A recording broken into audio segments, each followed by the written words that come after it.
O caso da vara, de Machado de Assis. Damião fugiu do seminário às 11 horas da manhã de uma sexta-feira de agosto. Não sei bem o ano, foi antes de 1850. Passados alguns minutos parou vexado, não contava com o efeito que produzia nos olhos da outra gente aquele seminarista que ia espantado, medroso, fugitivo. Desconhecia as ruas, andava e desandava, finalmente parou. Para onde iria? Para casa, não, lá estava o pai que o devolveria ao seminário, depois de um bom castigo.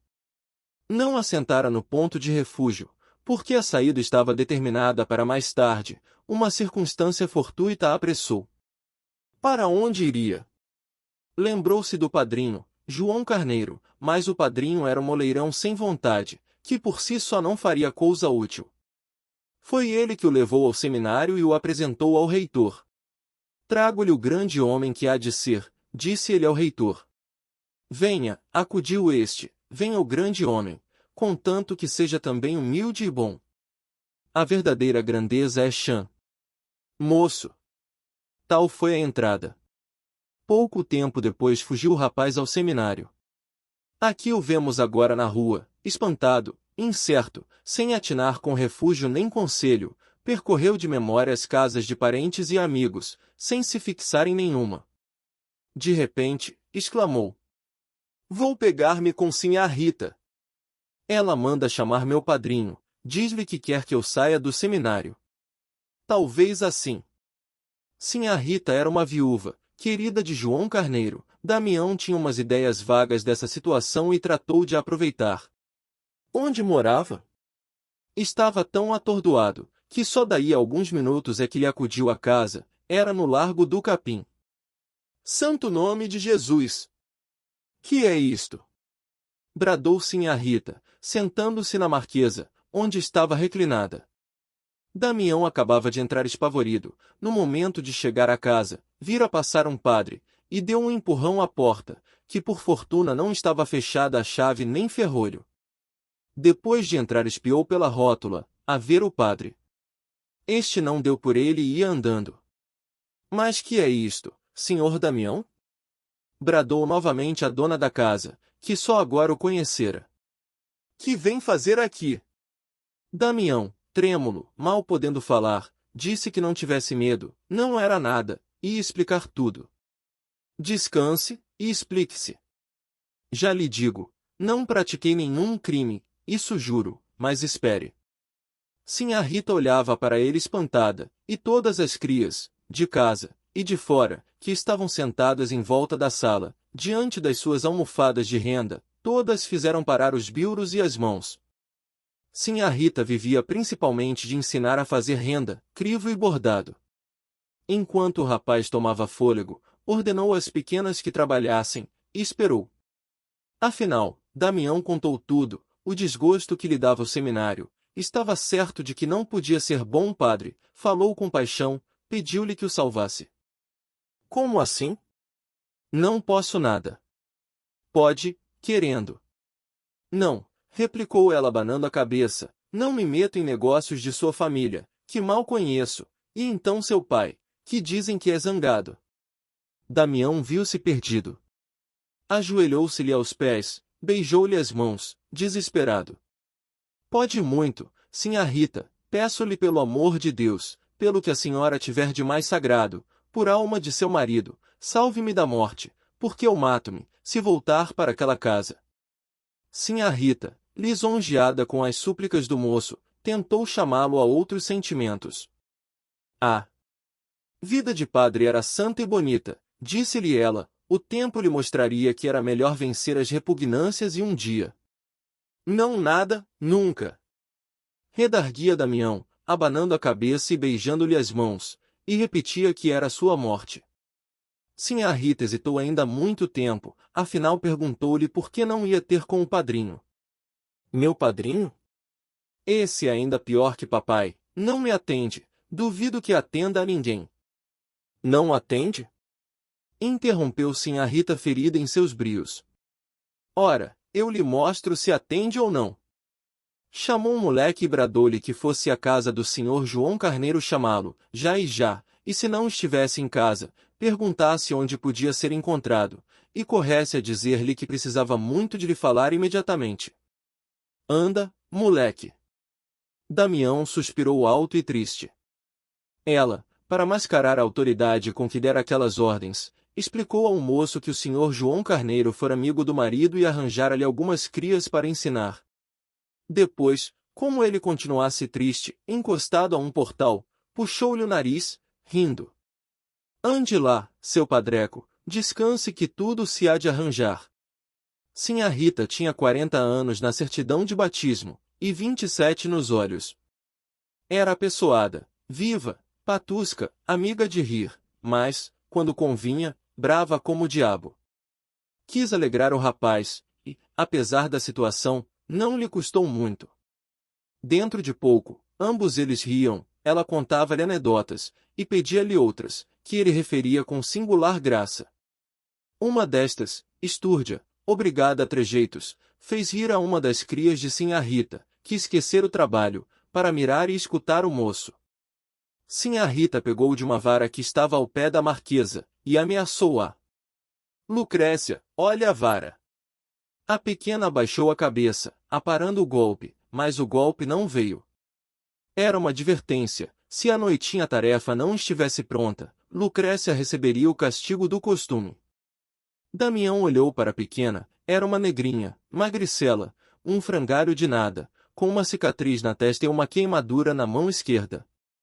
Contava 11 anos. Damião reparou que tossia, mas para dentro, surdamente, a fim de não interromper a conversação. Teve pena da negrinha, e resolveu apadrinhá-la, se não acabasse a tarefa. Sinhá Rita não lhe negaria o perdão. Demais, ela rira por achar-lhe graça, a culpa era sua, se a culpa em ter xiste. Nisto, chegou João Carneiro. Empalideceu quando viu ali o afilhado, e olhou para Sinhá Rita, que não gastou tempo com preâmbulos. Disse-lhe que era preciso tirar o moço do seminário, que ele não tinha vocação para a vida eclesiástica, e antes um padre de menos que um padre ruim. Cá fora também se podia amar e servir a Nosso Senhor. João Carneiro, assombrado, não achou o que replicar durante os primeiros minutos, afinal, abriu a boca e repreendeu o afilhado por ter vindo incomodar pessoas estranhas, e em seguida afirmou que o castigaria. Qual castigar, qual nada? Interrompeu Sinhá Rita. Castigar por quê? Vá falar a seu compadre. Não afianço nada, não creio que seja possível. Há de ser possível, afianço eu. Se o senhor quiser, continuou ela com certo tom insinuativo, tudo se há de arranjar. Peça-lhe muito, que ele cede. Ande, senhor João Carneiro, seu afilhado não volta para o seminário, digo-lhe que não volta, mas, minha senhora. Vá. João Carneiro não se animava a sair, nem podia ficar. Estava entre um puxar de forças opostas. Não lhe importava, em suma, que o rapaz acabasse clérigo, advogado ou médico, ou outra qualquer coisa, vadio que fosse, mas o pior é que lhe cometia uma luta ingente com os sentimentos mais íntimos do compadre, sem certeza do resultado, e, se este fosse negativo, outra luta com Sinhá Rita, cuja última palavra era ameaçadora, digo-lhe que ele não volta. Tinha de haver por força um escândalo. João Carneiro estava com a pupila desvairada, a pálpebra trêmula, o peito ofegante. Os olhares que deitava Sinhá Rita eram de súplica, mesclados de um tênue raio de censura. Por que ele não pedia outra coisa? Por que ele não ordenava que fosse a pé, debaixo de chuva, à Tijuca, ou Jacarepaguá? Mas logo persuadira o compadre que mudasse a carreira do filho. Conhecia o velho, era capaz de lhe quebrar uma jarra na cara. Ah! Se o rapaz caísse ali, de repente, apoplético, morto. Era uma solução, cruel, é certo, mas definitiva. Então? Insistiu Sinhá Rita. Ele fez-lhe um gesto de mão que esperasse. Coçava a barba, procurando um recurso. Deus do céu! Um decreto do Papa dissolvendo a Igreja, ou, pelo menos, extinguindo os seminários, faria acabar tudo em bem. João Carneiro voltaria para casa e ia jogar os 3 setes. Imaginai que o barbeiro de Napoleão era encarregado de comandar a batalha de Austerlitz. Mas a igreja continuava, os seminários continuavam, o afilhado continuava cozido à parede, olhos baixos esperando, sem solução apoplética. Vá, vá, disse Sinhá Rita dando-lhe o chapéu e a bengala. Não teve remédio. O barbeiro meteu a navalha no estojo, travou da espada e saiu à campanha. Damião respirou, exteriormente deixou-se estar na mesma, olhos fincados no chão, acabrunhado. Sinhá Rita puxou-lhe desta vez o queixo. Ande jantar, deixe-se de melancolias. A senhora crê que ele alcance alguma coisa? Há de alcançar tudo, redarguiu Sinhá Rita cheia de si. Ande, que a sopa está esfriando. Apesar do gênio galhofeiro de Sinhá Rita, e do seu próprio espírito leve, Damião esteve menos alegre ao jantar que na primeira parte do dia. Não fiava do caráter mole do padrinho. Contudo, jantou bem, e, para o fim, voltou às pilhérias da manhã. À sobremesa, ouviu um rumor de gente na sala, e perguntou se o vinham prender. Hão de ser as moças. Levantaram-se e passaram à sala. As moças eram 5 vizinhas que iam todas as tardes tomar café com Sinhá Rita, e ali ficavam até o cair da noite. As discípulas, findo o jantar delas, tornaram as almofadas do trabalho. Sinhá Rita presidia todo esse mulherio de casa e de fora. O sussurro dos biuros e o palavrear das moças eram ecos tão mundanos, tão alheios à teologia e ao latim, que o rapaz deixou-se ir por eles e esqueceu o resto. Durante os primeiros minutos, ainda houve da parte das vizinhas certo acanhamento, mas passou depressa. Uma delas cantou uma modinha, ao som da guitarra, tangida por Sinhá Rita, e a tarde foi passando depressa. Antes do fim, Sinhá Rita pediu a Damião que contasse certa anedota que lhe agradara muito. Era tal que fizera rir Lucrécia. Ande, senhor Damião, não se faça de rogado, que as moças querem ir embora. Vocês vão gostar muito. Damião não teve remédio senão obedecer. Malgrado o anúncio e a expectação, que serviam a diminuir o xiste e o efeito, a anedota acabou entre risadas das moças. Damião, contente de si, não esqueceu Lucrécia e olhou para ela, a ver se rira também. Viu-a com a cabeça metida na almofada para acabar a tarefa. Não ria, ou teria rido para dentro, como tossia. Saíram as vizinhas, e a tarde caiu de todo. A alma de Damião foi se fazendo tenebrosa, antes da noite. Que estaria acontecendo? De instante em instante, ia espiar pela rótula, e voltava cada vez mais desanimado. Nem sombra do padrinho. Com certeza, o pai fê-lo calar, mandou chamar 2 negros, foi à polícia pedir um pedestre, e aí vinha pegá-lo à força e levá-lo ao seminário. Damião perguntou a Sinhá Rita se a casa não teria saída pelos fundos, correu ao quintal e calculou que podia saltar o muro. Quis ainda saber se haveria modo de fugir para a Rua da Vala, ou se era melhor falar a algum vizinho que fizesse o favor de o receber. O pior era a batina, se Sinhá Rita lhe pudesse arranjar um rodaque, uma sobrecasaca velha. Sinhá Rita dispunha justamente de um rodaque, lembrança ou esquecimento de João Carneiro. Tenho um rodaque do meu defunto, disse ela, rindo, mas para que está com esses sustos? Tudo se há de arranjar, descanse. Afinal, à boca da noite, apareceu um escravo do padrinho, com uma carta para Sinhá Rita. O negócio ainda não estava composto, o pai ficou furioso e quis quebrar tudo, bradou que não, senhor, que o Peralta havia de ir para o seminário, ou então metia-o no aljube ou na presiganga. João Carneiro lutou muito para conseguir que o compadre não resolvesse logo, que me dormisse à noite, e meditasse bem se era conveniente dar à religião um sujeito tão rebelde e vicioso. Explicava na carta que falou assim para melhor ganhar a causa. Não a tinha por ganha, mas no dia seguinte lá iria ver o homem, e teimar de novo. Concluía dizendo que o moço fosse para a casa dele.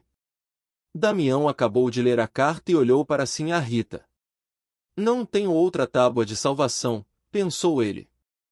Sinhá Rita mandou vir um tinteiro de chifre, e na meia folha da própria carta escreveu esta resposta: Joãozinho, ou você salva o moço, ou nunca mais nos vemos. Fechou a carta com obreia, e deu-a ao escravo, para que a levasse depressa. Voltou a reanimar o seminarista, que estava outra vez no capuz da humildade e da consternação. Disse-lhe que sossegasse, que aquele negócio era agora dela. Hão de ver para quanto presto.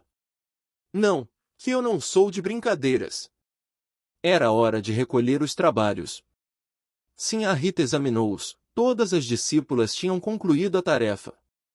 Só Lucrécia estava ainda à almofada, meneando os biuros, já sem ver. Sinhá Rita chegou-se a ela, viu que a tarefa não estava acabada, ficou furiosa, e agarrou-a por uma orelha. Ah! Malandra! Nhanhã, nhanhã! Pelo amor de Deus! Por Nossa Senhora que está no céu! Malandra! Nossa Senhora não protege vadias! Lucrécia fez um esforço, soltou-se das mãos da senhora, e fugiu para dentro. A senhora foi atrás e agarrou-a. Anda cá! Minha senhora, me perdoe! Não perdoo, não! E tornaram ambas à sala, uma presa pela orelha, debatendo-se, chorando e pedindo, a outra dizendo que não, que a havia de castigar. Onde está a vara?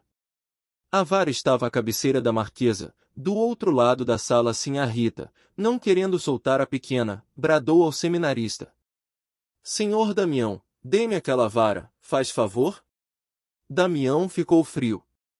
Cruel instante. Uma nuvem passou-lhe pelos olhos. Sim, tinha jurado apadrinhar a pequena, que por causa dele, atrasará o trabalho. Dê-me a vara, senhor Damião. Damião chegou a caminhar na direção da marquesa. A negrinha pediu-lhe então por tudo que houvesse mais sagrado, pela mãe, pelo pai, por Nosso Senhor. Me acuda, meu senhor moço. Sinhá Rita, com a cara em fogo e os olhos esbugalhados, instava pela vara, sem largar a negrinha, agora presa de um acesso de tosse. Damião sentiu-se compungido, mas ele precisava tanto sair do seminário. Chegou a marquesa, pegou na vara e entregou-a a Sinhá Rita. Fim.